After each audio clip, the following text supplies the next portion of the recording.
Hi everyone, thank you for coming. I'm Stella Parkinson. As Beth said, I'm a children's occupational therapist based in Kent. And as she said, for the last 2 years, I've been completing a study funded by this Embedded Researcher in Practice Award, which actually I'm going to start with. I'm going to talk about my project in general, but to begin with, hopefully that's moved on, has it, Beth? Yes, it has moved on. Great, okay.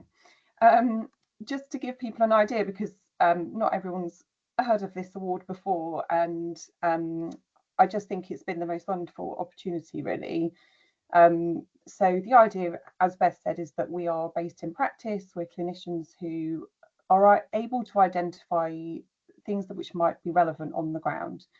So this study arose because it was something that I was seeing all the time going into schools, and really felt strongly that there needed to be a piece of research done about it. And when I saw this award, it seemed like a really good opportunity to do that.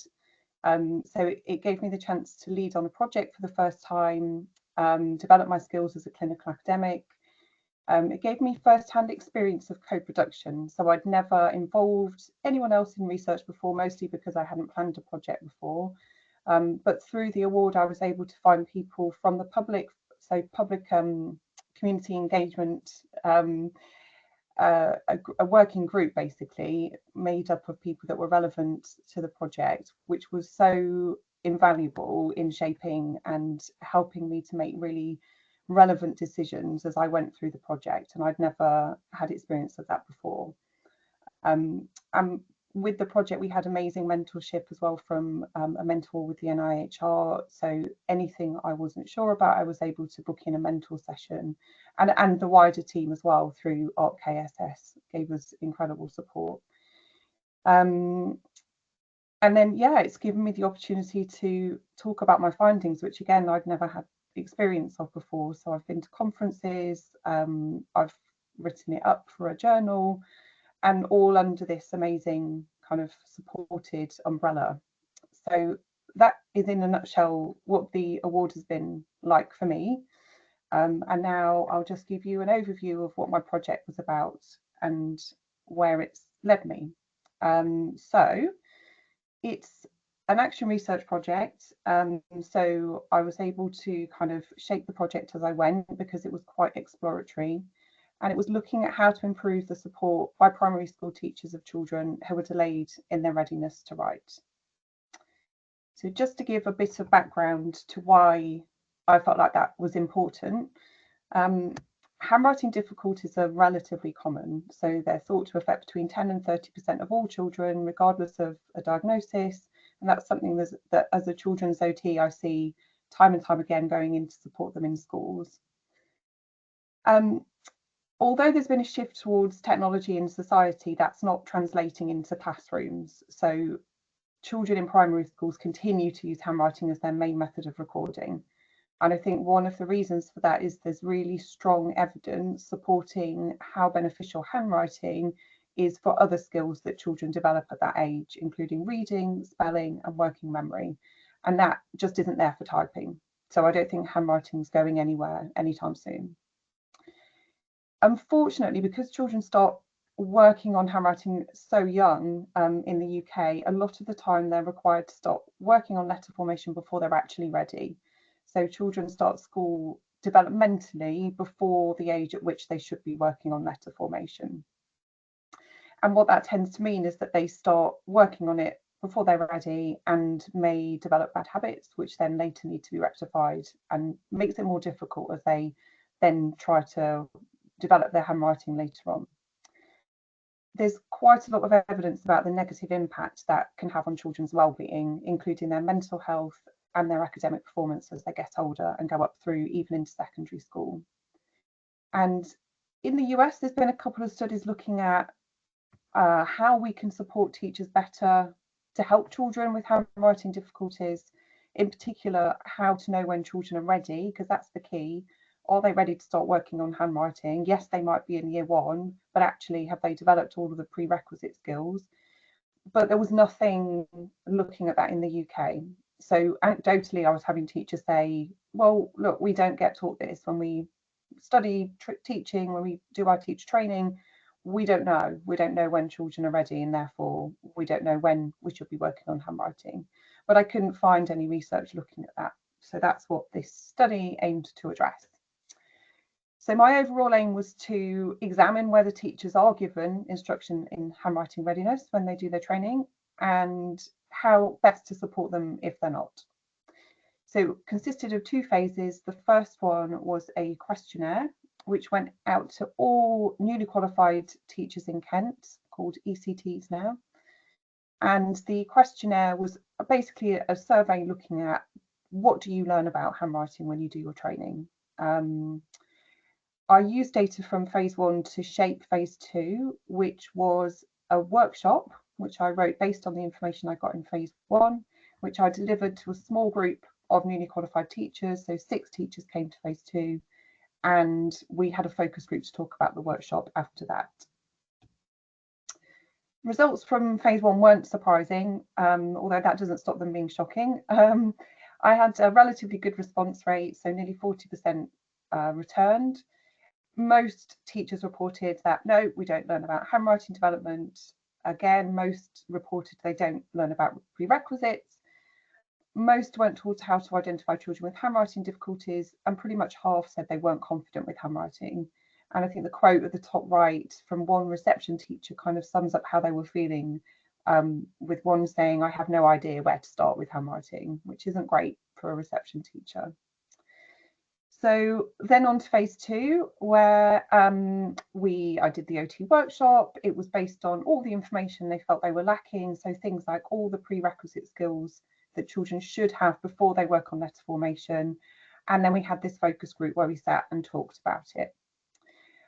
And there kind of emerged 4 sort of overarching themes from that focus group. Top left was basically this general awareness of the fact that they didn't know stuff, and they didn't really appreciate that until the workshop showed them what they didn't know. Top right was this kind of light bulb moment really about why prerequisites are important. So even something basic like doing messy play at preschool, if a child's avoided messy play, which lots of children do if they've got sensory difficulties, that leads on to then having fine motor skill problems, which can then lead on to difficulties holding onto the pencil in the right way. So they hadn't really appreciated how much hard work those prerequisite skills are, how much we rely on them, I suppose, for later handwriting development. Bottom left was, they said that what they appreciated from the workshop was that it gave them an understanding of why children might struggle.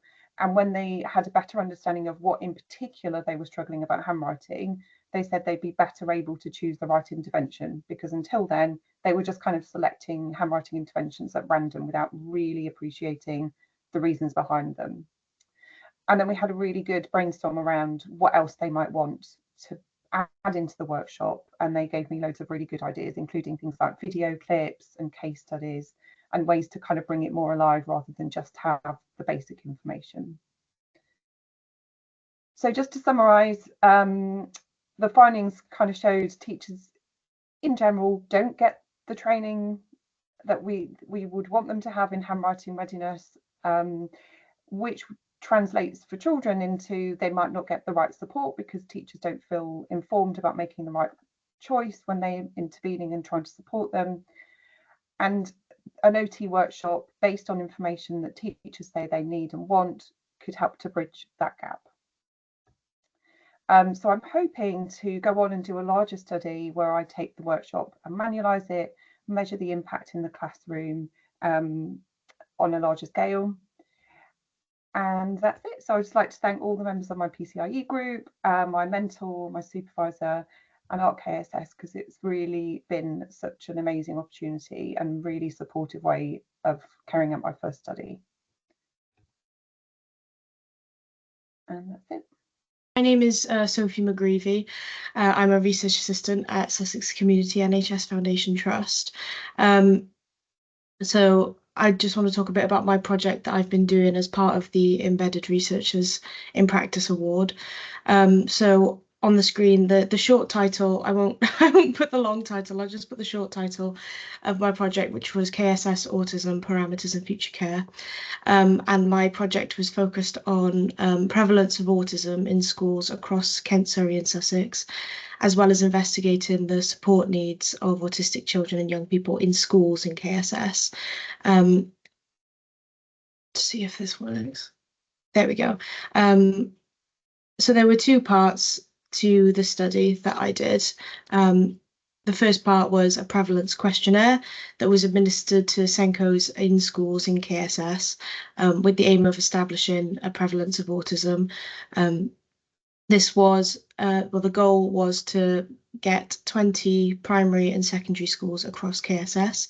And the questions in the questionnaire included questions about their school role. So how many children are in the school, how many have a diagnosis of autism, how many are suspected of having autism, how many have any other neurodevelopmental conditions, questions like that.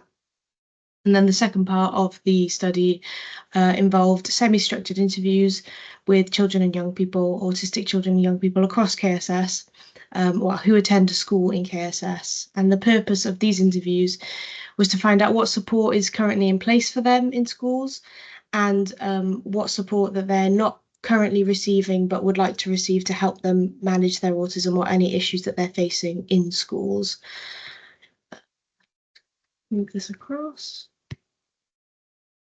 There we go. So I'm coming to the end of the project now. So just finished data collection. So I've recruited and collected data for 20 schools, but I've only had time to look at data from 13 so far. So I just wanted to share some of the preliminary findings. Even though I've only found, I've only looked at data from 13 so far, a small amount can really tell you a lot. So across 13 schools, this reflects 9,492 pupils.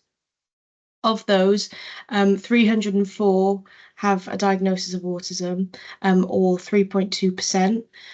There is an additional 266 who are suspected of having or being autistic, or 2.9%.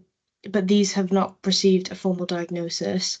So this is an overall prevalence so far of 6% in KSS.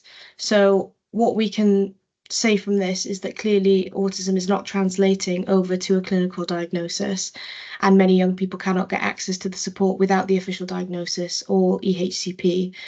So a large number of these students are being left unsupported. From the interviews, so I conducted 13 interviews. I set out to collect 10, but I ended up collecting a few more.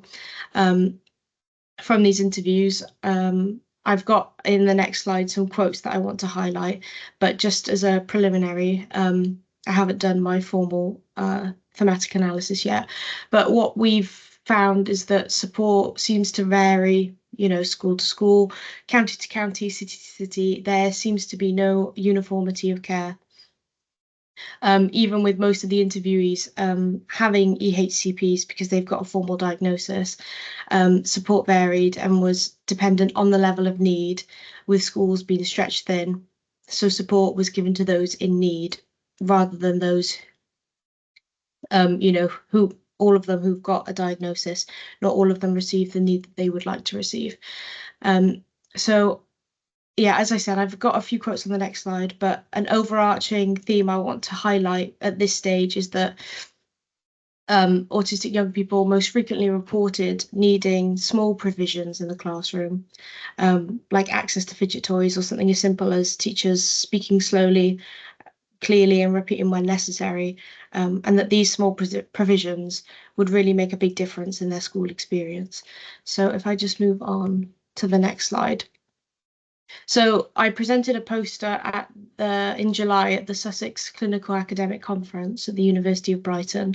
So I just wanted to highlight some of the quotes that I used on that poster to show the support that autistic children are asking for.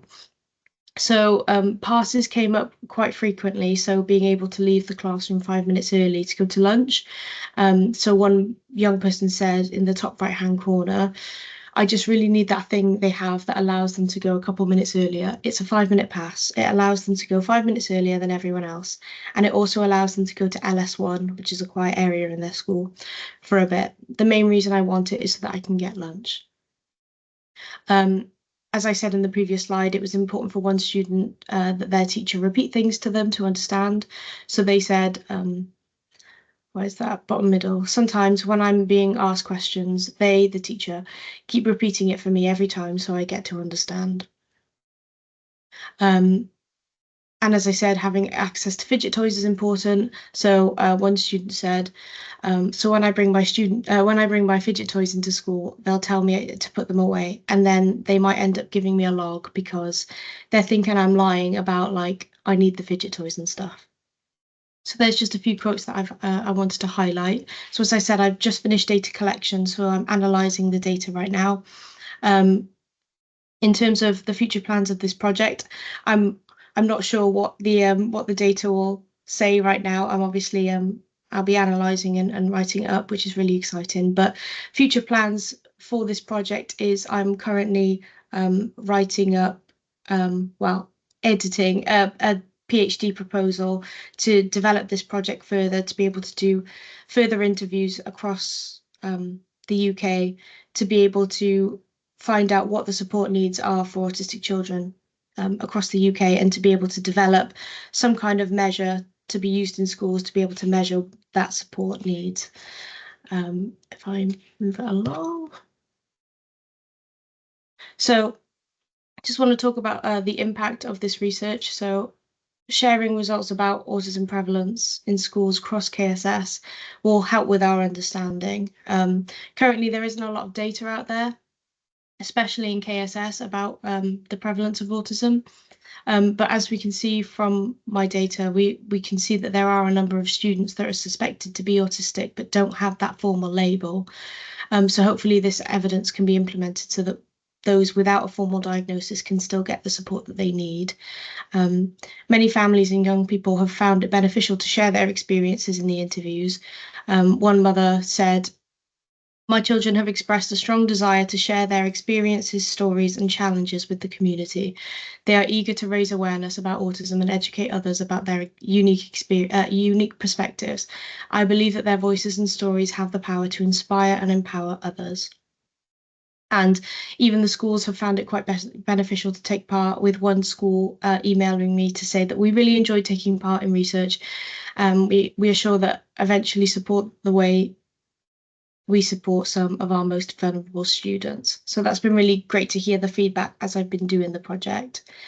And then just to end, just some of the benefits of being an embedded researcher and the benefits that this grant has allowed me to do.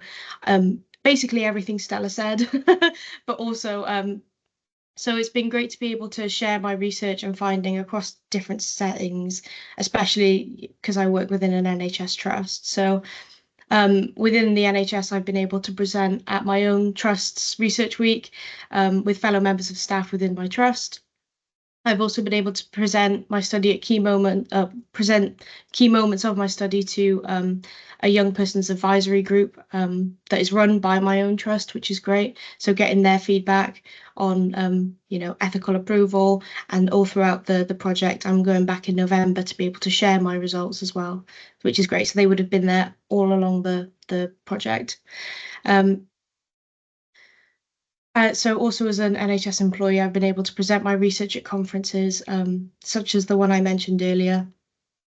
And it's allowed to share my research widely. For example, I've been able to connect through connections in my trust with local services like the Parent and Carer Council in Brighton and Hove, and they've helped me with recruitment, and also connecting with other services such as schools, which has allowed me to present at, bear with me, this is very long-winded, Pan Sussex Autism Schools Network Research Community and Practice, which was held in July. But basically what I was able to do there was to share my findings directly with Senkos working in Sussex. So that was really, really great.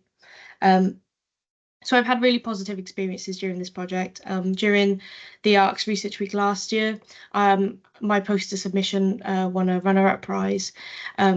which meant that I was able to publish that poster in a journal. So that was really special because that was my first publication as first author on my first project as lead applicant, and it really motivated me in this project to have a publication so early on.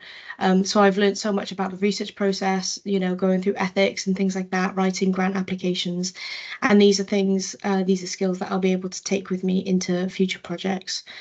So that's it from me. Thank you. So I'm Hannah. I work at Chailey, which is part of Sussex Community Trust, and I'm a clinical scientist who specialises in electronic assistive technology.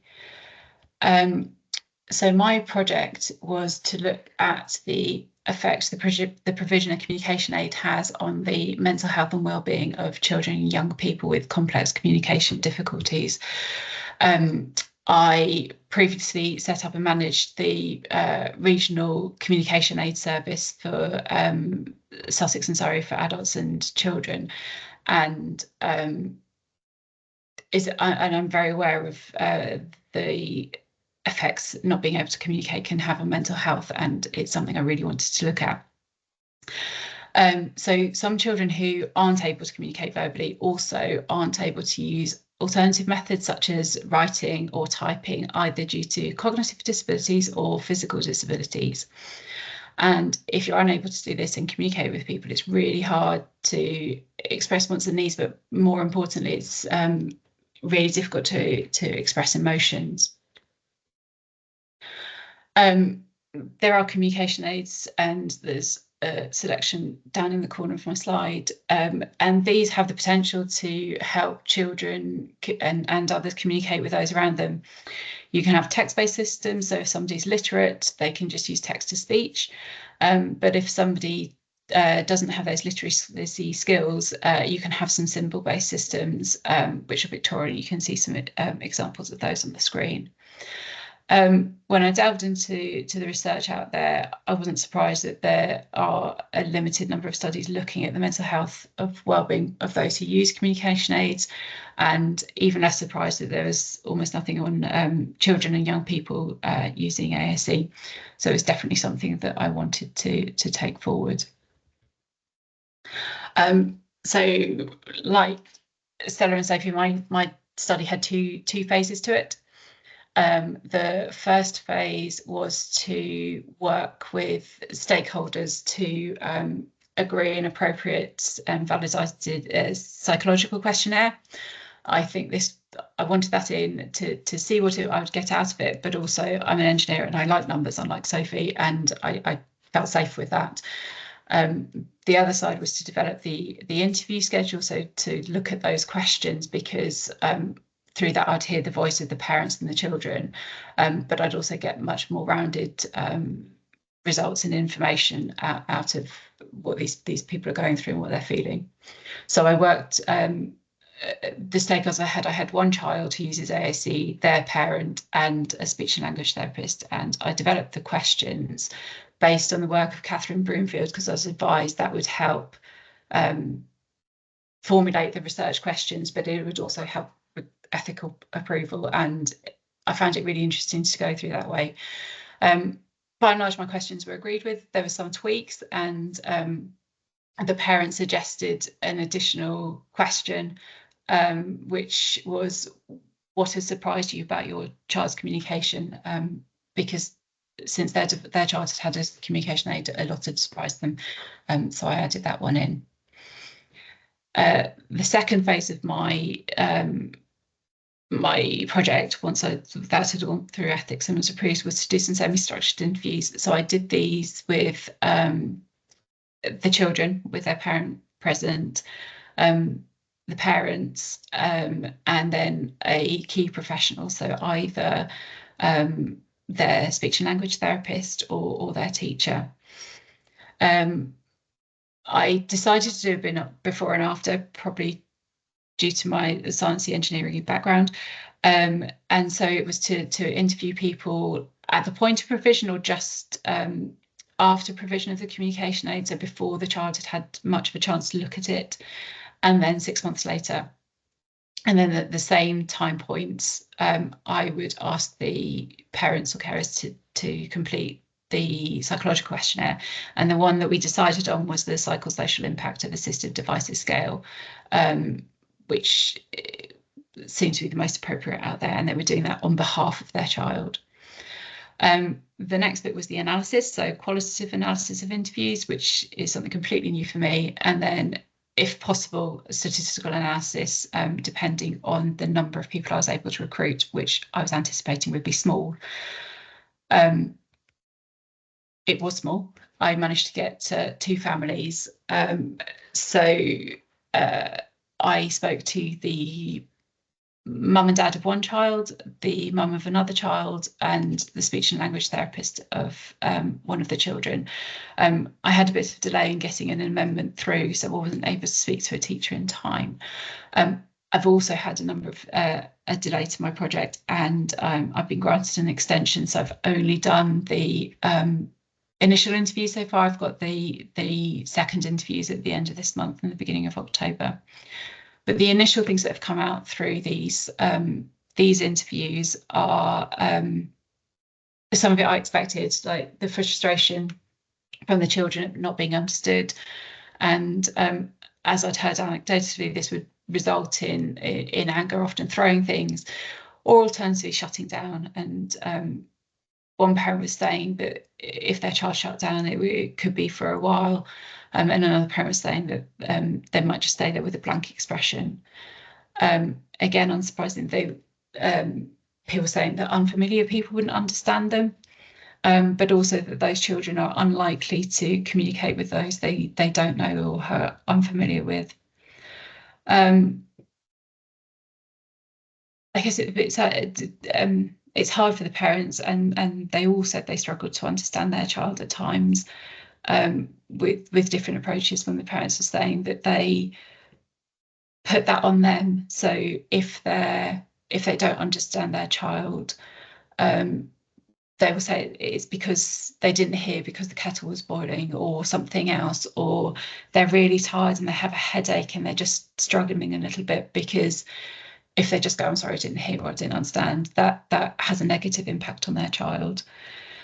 What was really good was both children are at mainstream schools, and Makaton is being taught. Makaton's a signing system, and the symbols, the signs that the children are being taught, they're bringing home, and their parents are learning them as well, and that's really helping to with communication at home. Understandably, the children are more confident in areas such as school, that they're in home where they're familiar and with people they know. And as we all know, children are very resourceful, and they use total communication. They're using gestures, pointing, signing, and taking their communication partner, the adult, say, that they're trying to communicate with, to what they want, and using that. Another question that the parents suggested was to ask about what their children, and we thought together, was to aspire for, and their children, parents aspire for their children to communicate how they want to and with whom they want to, and for their communication not to limit their lives. What was lovely to hear was one of the children who'd just received their communication aid but hadn't had training. They'd opened it up and started to use it, and was already found some things to help communicate with their parents.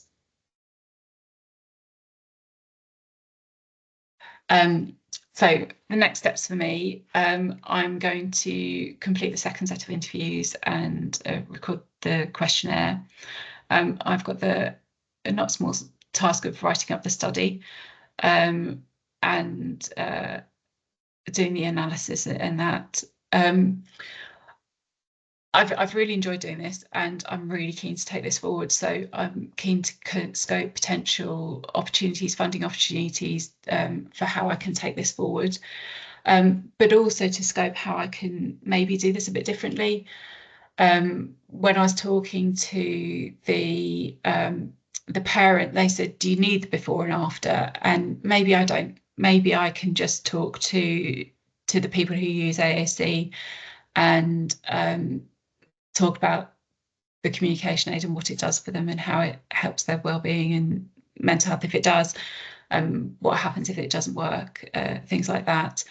The other thing that I guess I'm sort of disappointed in myself, I work with children in my clinical work, and I think I was so keen to get my results, to have the interviews. I didn't approach the interviews with the children the right way.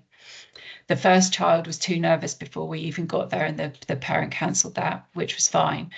And then the second interview, I met with the child. I'd met them when I spoke to their parent on their team's interview.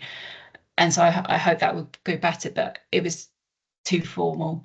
I wish I'd thought at the beginning to budget in for somebody else to do this with me, so that I could use talking mats. I'm not trained in talking mats, but I will get some training, but also that somebody could play with the child whilst I'm going through some of the boring forms and things like that.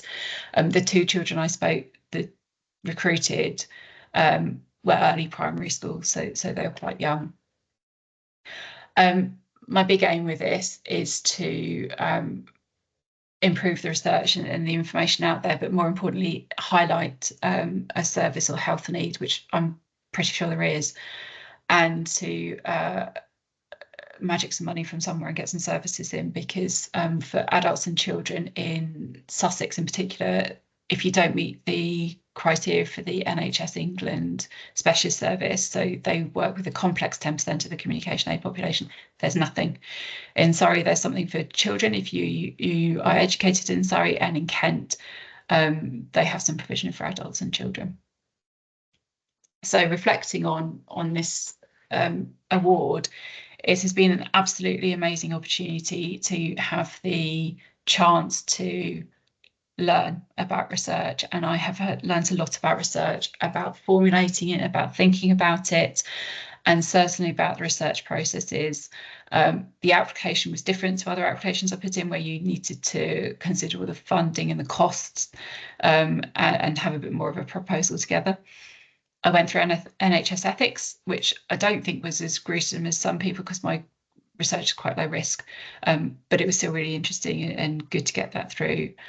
I met with the Young People's Advisory Group at the beginning, and that was really, really good. But then I got a bit confused how to engage with other stakeholders, and I've learned from that I can just approach them directly, rather than recruiting the same way I recruited my participants, which was through the communication aid service.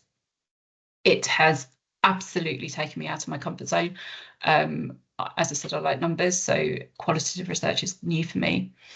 Also, the YPAD looked at my participant information sheets, and quite rightly for the children, they said it would be better if you did a video, which scared the living daylights out of me. And Devin, our mentor, showed me Canva, which still scared me, and I put it off for as long as I possibly could. And she said, why don't you just do a presentation? So I did a presentation and did a voiceover, and it wasn't fancy, but it did what it needed to do. It has certainly whetted my appetite for research, and I am really keen to do more, and I want to take this further, but it's also highlighted my limitations. I am very much want to say, yes, I can do it. Analysis has taken a lot longer than I thought, which is what everybody said. And I have really struggled to balance work with this. My work is really busy. My home life is really busy and quite stressful at times, and it's all been quite a lot. So I need to make sure I balance all of that going forwards. Yeah, thanks. I'm humbled to follow those three excellent presentations and excellent researchers and projects. And I'm Mathew Bushell. I'm a social worker and manager in Kent County Council. And get to the next slide. Yeah, I kind of dip my toes into research. You know, it's obviously my day job is social work, but I was lucky enough to manage the Kent autism team for social care for a little while, and we did some research there, which is we found was really important, enablement for autistic adults, and we saw a lot of need, but it really didn't need to be need. People just needed to better understand themselves and needed support and strategies. So that was really good, and it was the first in the UK. And then at the same time, I was kind of like, I wasn't fully involved in it, but I was kind of like pushed European project towards autistic adults. You can see a theme now where autism is a field of interest for me, and neurodiversity. And that was really important, and we got a peer support program out of that as well, so that's really good. And then I successfully bid for some funds building capacity to do research methodologies, just so I could pretend I knew what I was doing in research, and I'd been cowboy research up to that point. And but that was during COVID, so it was I had so much concentration on it because I was trying to run an operational team at the same time, but it was useful grounding. And then lucky enough to get this embedded researcher position for 2 days a week, and it ends this month. It's really sad after 2 years. It's been brilliant. But this project allowed me to work on a care leavers occupational therapy project in Kent, and I'll talk about that next. But it's also led me, this secondment, this ability to be an embedded researcher has led me to actually paid work now as a researcher internally in Kent County Council with the Integrated Care Board as well, looking at special educational needs, which is quite a lot of what we've been talking about all day actually. Is some of the other projects linked to this work, so it's interesting in all kind of circles really. Yeah, and just a couple of things I always keep in mind is that let's not always follow the path everyone else follows. Some of the things don't work. Some of the things we've tried for years don't always work, and that's why research is so good, because it kind of opens up alternative ways of thinking about stuff. So in my new job, we're looking at, and it was mentioned in chat earlier, a diagnostic waiting list and trying to get people to support while they're on the list. So, we can't just do the things we've always done because they're not sustainable. So, yeah, why did I pick care leavers? Well, I went to care leavers for 3 years, and I looked at some of the government legislation. There was something called a case for change. Care leavers are 18 to 25-year-olds essentially. 18 to 21 is the key time when a lot of support is provided. And I thank God we got care leaver services, because some of the young people we met really had horrible chances in their childhood and needed support to, get confident, competent, and into adulthood. And if they hadn't had care leaver service, God knows what would happen to some of those young people. And some of the studies said they were forced to have care too early without essential living skills, and they felt even when care leavers felt they left at the right time, and all of them felt they had the skills they needed a gradual transition. So I got a sort of working group of about 30 care leavers, personal advisors, care and youth, adult council, and academics helped me identify the main questions we might need them to be answered in research, and this was one of the main ones about improving people's functional abilities, but also within that, mental health and some level of neurodiversity as well has become quite prevalent. So I applied for funding and managed to get a collaboration with Christchurch University, because it didn't have any occupational therapists, and none in the service, none in the country. The support actually was one, but she's lost that position now, because they've taken the funding away in Essex. So it's never been tried. And the reason why I thought we wanted to try an enablement type approach for 12 weeks is because it was so successful in autism, and it was brilliant. It was help people to understand themselves, and then some of the strategies, and we worked on some strategies together, and then people were able to go off and use those strategies in their real life. And that's why I like occupational therapy, even though I'm a social worker, because they're helping people in their everyday lived environments and looking at functional and the relation between functional and physical and emotional and mental health. And I think if we help people to understand themselves, and they can then deal with the external challenges that come in everyday life. So I managed to get an OT supervisor, and I managed to get a 6 weeks of intervention project from January to June 23. So it looks like I was really early getting in. I was, but I'd kind of had a bit of planning before I started the grant, but also I had to take the opportunity where I presented. I had the OT students ready, so I had to kind of get going as quick as possible. And so I was a little bit ahead of some other people because of that window I had. And then I did final report and recommendations, like I say, built on the previous autism enablement findings. So we had 4 OT students working with us for 3 months at a time, so 4 over 6 months. And they supported 12-week placements. 10 young people completed a full intervention, of 14 referred. Another 4 that didn't complete. 1 didn't find they were able to do in the end. 3 felt that they would like to do it again another time if it was ever available, but things going on in their life at that time that they couldn't concentrate on it well enough. which is really honest, you know. And 8 people had 6 to 10 weeks support. 2 people had a little bit more because we didn't want to, and actually one OT left, another OT took over because we was in the middle of something. We didn't want to stop and mean an outcome just because our resourcing was, you know, was split over the 6 months. So a couple of people had a bit extra, and actually it was a good job we did because they met their outcomes basically that they wanted to work on. And we used the spectrum, the outcome star as a measurement, and we saw a 6% overall increase. But for me, that sort of statistical stuff is good, but I'm more interested in the qualitative change of life, you know, quality of life stuff. So results for pilot, 50% said they would have liked it to go on longer, 40% had needs to justify the sensory assessment. So we didn't particularly look for that area of need, it was just come up, and 60% said they'd be happy to support and future study, and they felt it was really beneficial to care leavers. 60% mentioned the offer helped them to trust professionals more, which is really important.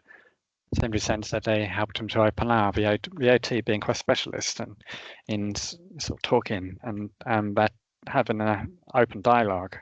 They felt able to open up, and I thought it was interesting. And one male said, you know, as a man, you don't like to talk about mental health, and he said, I've always been embarrassed to talk about it, like it's a weakness really. And I said, you know, it shouldn't be a bad gender, should it?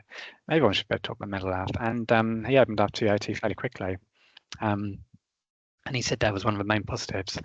But real life outcomes, yeah, a lady had moved 6 weeks ago into a new property, and she hadn't been able to unpack her stuff, and she just wasn't able to get to that task. And there's all sorts of reasons why, but I think for care leave, it's really important to have a base, and where you've been maybe had a disrupted childhood and moved around different provisions. For unpacking your stuff is really important, actually, having sort of stuff in place in your home. And another man travelled to day opportunity for the first time. He just couldn't believe that he managed to do it on the bus. He just didn't think he could, and he achieved that. He was one of the ones we had to go a little bit longer, 16 weeks. And another person, 3 people said they had a greater ability to self-regulate their emotions, but none of this was prompted. It was just free text questions about what did you think was beneficial. They offered this to us, and 3 questioned their previous childhood diagnosis. So, and we know, don't we, in neurodiversity, and I'm sure Sophie understands this as well, but a lot of young adults are getting emotional unstable personality disorder and all sorts of issues, but they're actually autistic or neurodiverse, and it's a real tragedy that some of this misdiagnosis happens. But this is really important. 100% of participants stated they better understood themselves. So going back to my initial quote here, which I didn't mention, what lies behind us and what lies before us are tiny matters compared to what lies within us. Don't think people, particularly care leavers, don't think they realise 2 things really. One is for potential they have, you know, to you know, turn this horrible traumatic experiences into positive adulthood. They kind of like almost been beaten down to a level by the system, and I think it's also about what's within us. It's also about understanding yourself. Both projects in autism and leaving care, the biggest thing come out of it was I understand myself. I actually do understand a little bit about why am I struggling with some areas, what are strengths, and then how I can then tackle the wider world. Here's some things, some of the outcomes we have. We have quite a lot of different things. Nobody had to pick anything particularly. It was up to them to decide what they wanted to work on. And this is just a few quotes really. I don't know if you can see that, but one of the most powerful moments with a helping professional ever. This lady didn't want anybody in her house, and so she said she'd accept a phone call. And that phone call lasted an hour and a half. And she said, I couldn't believe I talked about my whole life to this person, and then they eventually got in and they ended up spoiling her and her child in the end because she was a parent. One of the most useful things I've experienced in a lifetime, mental health support. I'm not dissing mental health, but I think kids are pushed down mental health, and actually it isn't always mental health. Sometimes it's about neurodiversity and about getting the right things they need, and the small things Sophie was talking about is sticking people into mental health and they have a meltdown. And you know, mental health systems, because our systems in charge, children's systems, are not good enough to support neurodiverse children. Most positive support I've had for a while.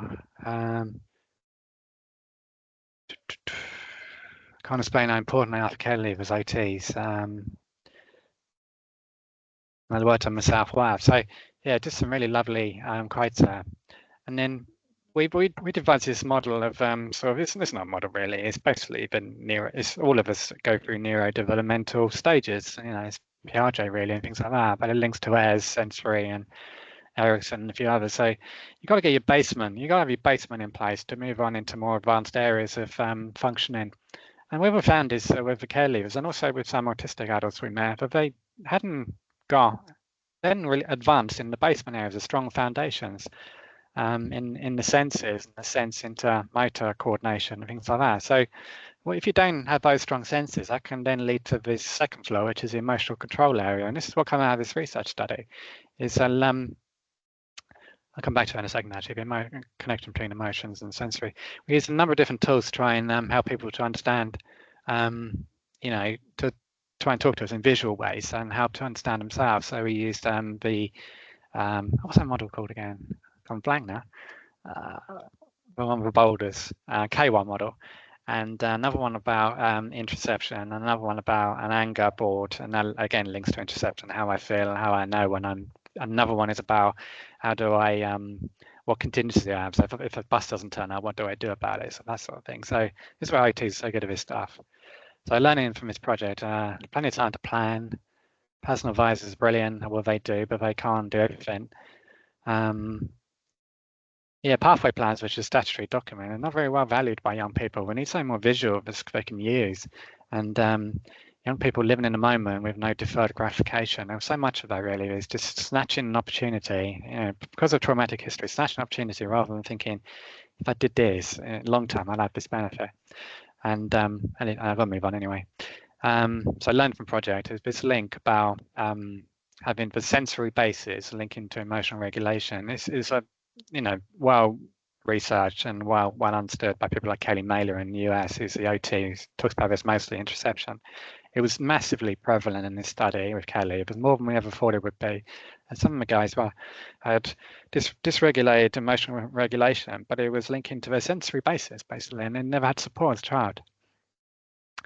So that was my study, and hopefully I can go on now and be able to do that with qualified OTs in a bit of a larger study. And I'm looking to how I could do that with health commissioners, and but it's trying to find the OTs themselves. So yeah, research capacity, maybe I can find that fairly well, but having the OTs is going to be difficult because they don't exist at the moment, and trying to get money at the moment is difficult in the difficult situation we're in financially. So anyway, two last slides. One, advantage of being an embedded researcher. I think being embedded in a service, you can help to get the right people to ask the right to find the right questions. You can better produce co-production. Keeps a day job interesting, you know. I get bored being a social worker all the time. It's just something I've done for 30 years. So this is really interesting to do this on the side.